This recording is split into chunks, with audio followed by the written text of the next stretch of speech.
ಧರ್ಮೋಪದೇಶ ಕಾಂಡ ಅಧ್ಯಾಯ 16 ವಾರ್ಷಿಕ ಜಾತ್ರೆಗಳು ಪಾಸ್ಕ ಹಬ್ಬ. ನೀವು ಚೈತ್ರ ಮಾಸದಲ್ಲಿ ಪಾಸ್ಕ ಹಬ್ಬವನ್ನು ನಿಮ್ಮ ದೇವರಾದ ಸರ್ವೇಶ್ವರನ ಗೌರವಾರ್ಥ ಆಚರಿಸಬೇಕು. ಆ ಮಾಸದಲ್ಲೇ ರಾತ್ರಿ ವೇಳೆಯಲ್ಲಿ ನಿಮ್ಮ ದೇವರಾದ ಸರ್ವೇಶ್ವರ ನಿಮ್ಮನ್ನು ಈಜಿಪ್ಟ್ ದೇಶದಿಂದ ಬಿಡುಗಡೆ ಮಾಡಿದ್ದು, ಆಡು ಕುರಿಗಳಲ್ಲಾಗಲಿ ದನಗಳಲ್ಲಿ ಆಗಲಿ ಪಾಸ್ಕದ ಪಶುವನ್ನು ಸರ್ವೇಶ್ವರ ತಮ್ಮ ನಾಮಸ್ಥಾಪನೆಗಾಗಿ ಆರಿಸಿಕೊಳ್ಳುವ ಸ್ಥಳದಲ್ಲೇ ಅವರಿಗಾಗಿ ನೀವು ಅದನ್ನು ವಧಿಸಬೇಕು. ಅದರೊಂದಿಗೆ ಹುಳಿ ಹಾಕಿದ ರೊಟ್ಟಿಯನ್ನು ತಿನ್ನಬಾರದು, ಏಕೆಂದರೆ ನೀವು ರೊಟ್ಟಿಗೆ ಹುಳಿ ಹಾಕುವುದಕ್ಕೆ ಅವಕಾಶವಿಲ್ಲದೆ ಅವಸರದಿಂದ ಈಜಿಪ್ಟನ್ನು ಬಿಟ್ಟು ಬಂದಿರಿ. ಈಜಿಪ್ಟ್ ದೇಶದಿಂದ ನಿಮಗೆ ಬಿಡುಗಡೆಯಾದ ದಿನವು ನಿಮ್ಮ ಜೀವಮಾನವೆಲ್ಲ ನೆನಪಿನಲ್ಲಿರುವಂತೆ ಕಷ್ಟವನ್ನು ಸೂಚಿಸುವ ಹುಳಿಯಿಲ್ಲದ ರೊಟ್ಟಿಗಳನ್ನು ನೀವು 7 ದಿವಸಗಳವರೆಗೂ ತಿನ್ನಬೇಕು. ಆ 7 ದಿವಸವೂ ನಿಮ್ಮ ನಾಡಿನಲ್ಲೆಲ್ಲ ಹುಳಿ ಬೆರೆತ ಯಾವ ಪದಾರ್ಥವೂ ನಿಮ್ಮ ಬಳಿ ಇರಬಾರದು. ಮೊದಲನೆಯ ದಿನದ ಸಂಜೆಯಲ್ಲಿ ನೀವು ವಧಿಸಿದ ಪಶು ಮಾಂಸದಲ್ಲಿ ಸ್ವಲ್ಪವನ್ನಾದರೂ ಮರುದಿನದವರೆಗೆ ಉಳಿಸಬಾರದು. ನಿಮ್ಮ ದೇವರಾದ ಸರ್ವೇಶ್ವರ ನಿಮಗೆ ಕೊಡುವ ಯಾವ ಊರಲ್ಲೂ ಪಾಸ್ಕದ ಪಶುವನ್ನು ವಧಿಸಬಾರದು.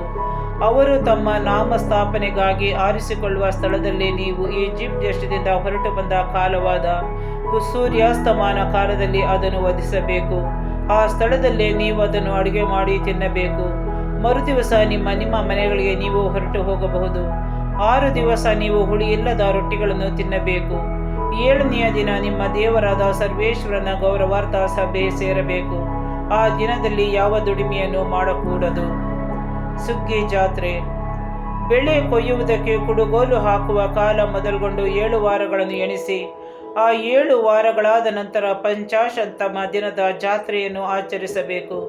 ನಿಮ್ಮ ದೇವರಾದ ಸರ್ವೇಶ್ವರ ನಿಮಗೆ ಅನುಗ್ರಹಿಸಿದ ಬೆಳೆಗೆ ತಕ್ಕಷ್ಟು ಕಾಣಿಕೆಯನ್ನು ನೀವು ಆಗ ಅವರಿಗಾಗಿ ತರಬೇಕು.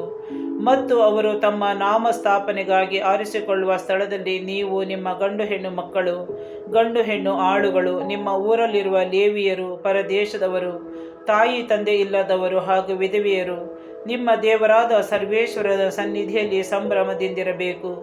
ಈಜಿಪ್ಟ್ ದೇಶದಲ್ಲಿ ಗುಲಾಮರಾಗಿದ್ದೇವೆಂಬುದನ್ನು ನೀವು ನೆನಪಿಗೆ ತಂದುಕೊಂಡು ಈ ವಿಧಿಗಳನ್ನು ಆಚರಿಸಬೇಕು. ಪರ್ಣಕುಟೀರ ಜಾತ್ರೆ. ನೀವು ಕಣದ ಕೆಲಸವನ್ನು, ಆಲೆಯ ಕೆಲಸವನ್ನು ಪೂರೈಸಿ ಬೆಳೆಯನ್ನು ಮನೆಗೆ ತಂದಾಗ 7 ದಿನಗಳವರೆಗೂ ಪರ್ಣಕುಟೀರಗಳ ಜಾತ್ರೆಯನ್ನು ಆಚರಿಸಬೇಕು. ಅದರಲ್ಲಿ ನೀವು ನಿಮ್ಮ ಗಂಡು ಹೆಣ್ಣು ಮಕ್ಕಳು, ಗಂಡು ಹೆಣ್ಣು ಆಳುಗಳು, ನಿಮ್ಮ ಊರಲ್ಲಿರುವ ಲೇವಿಯರು, ಪರದೇಶದವರು, ತಾಯಿ ತಂದೆ ಇಲ್ಲದವರು ಹಾಗೂ ವಿಧವೆಯರು ಸಂಭ್ರಮದಿಂದಿರಬೇಕು. ನಿಮ್ಮ ದೇವರಾದ ಸರ್ವೇಶ್ವರ ಆರಿಸಿಕೊಳ್ಳುವ ಸ್ಥಳದಲ್ಲಿ ನೀವು 7 ದಿನವೂ ಆ ಜಾತ್ರೆಯನ್ನು ಆಚರಿಸಬೇಕು.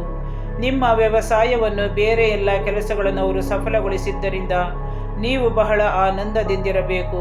ಹುಳಿ ಇಲ್ಲದ ರೊಟ್ಟಿಗಳ ಜಾತ್ರೆಯಲ್ಲಿ, ಪಂಚಾಶತ್ತಮ ದಿನದ ಜಾತ್ರೆಯಲ್ಲಿ, ಕುಟೀರಗಳ ಜಾತ್ರೆಯಲ್ಲಿ, ಹೀಗೆ ವರ್ಷಕ್ಕೆ 3 ಆವರ್ತಿ ನಿಮ್ಮಲ್ಲಿರುವ ಗಂಡಸರೆಲ್ಲರೂ ನಿಮ್ಮ ದೇವರಾದ ಸರ್ವೇಶ್ವರನ ಸನ್ನಿಧಿಯಲ್ಲಿ ಅವರು ಆರಿಸಿಕೊಳ್ಳುವ ಸ್ಥಳದಲ್ಲಿ ಕಾಣಿಸಿಕೊಳ್ಳಬೇಕು.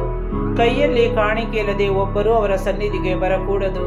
ಪ್ರತಿಯೊಬ್ಬನು ತನಗೆ ಸರ್ವೇಶ್ವರ ಅನುಗ್ರಹಿಸಿದ ಆದಾಯದ ಮೇರೆಗೆ ತನ್ನ ಶಕ್ತಿಗೆ ಅನುಸಾರ ಕೊಡಬೇಕು. ನ್ಯಾಯಾಧಿಪತಿಗಳ ನೇಮಕ. ನಿಮ್ಮ ದೇವರಾದ ಸರ್ವೇಶ್ವರ ನಿಮ್ಮ ಪ್ರತಿಯೊಂದು ಕುಲಕ್ಕೆ ಕೊಡುವ ಎಲ್ಲ ಊರುಗಳಲ್ಲಿ ನ್ಯಾಯಾಧಿಪತಿಗಳನ್ನು, ಅಧಿಕಾರಿಗಳನ್ನು ನೀವು ನೇಮಿಸಬೇಕು.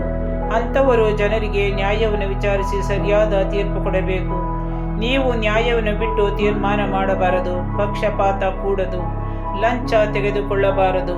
ಲಂಚವು ಬುದ್ಧಿವಂತರನ್ನು ಕುರುಡರನ್ನಾಗಿಸುತ್ತದೆ, ನಿರಪರಾಧಿಗಳ ನ್ಯಾಯವನ್ನು ಕೆಡಿಸುತ್ತದೆ.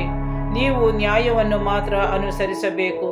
ಹಾಗೆ ನಡೆದರೆ ನಿಮ್ಮ ದೇವರಾದ ಸರ್ವೇಶ್ವರ ಕೊಡುವ ನಾಡನ್ನು ಸ್ವಾಧೀನ ಮಾಡಿಕೊಂಡು ಬಾಳುವಿರಿ.